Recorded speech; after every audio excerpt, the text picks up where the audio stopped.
What's up, y'all? Thanks for checking out the video. I'm going to show you guys a quick hack on repelling ants in potted plants using WD-40. There's a lot of myths about this product, and it is a very popular, widespread product with a lot of great uses. Some people come up with just the most ridiculous uses, but this one actually works. Here in the South, we have ant problems, and I'll get ants and want to make nests inside some of my potted plants, usually during the summer months. And to deter them from doing that, I'll just take a little bit of WD-40 and just spray. You don't want to get WD-40 on the leaves or the roots of your plant, but I'll spray a bit of a ring around it on the pot. All right, so I'll go just like that.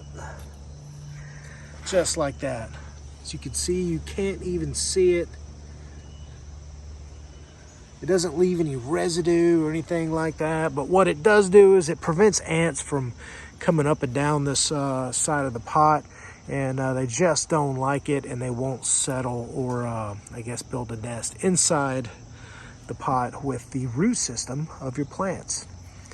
And this trick actually works. Like I said, I live here in the South, just north of Atlanta, and I've had an issue with the small little sugar ants getting in and nesting in my potted plants. And as soon as I started doing this trick, problem solved.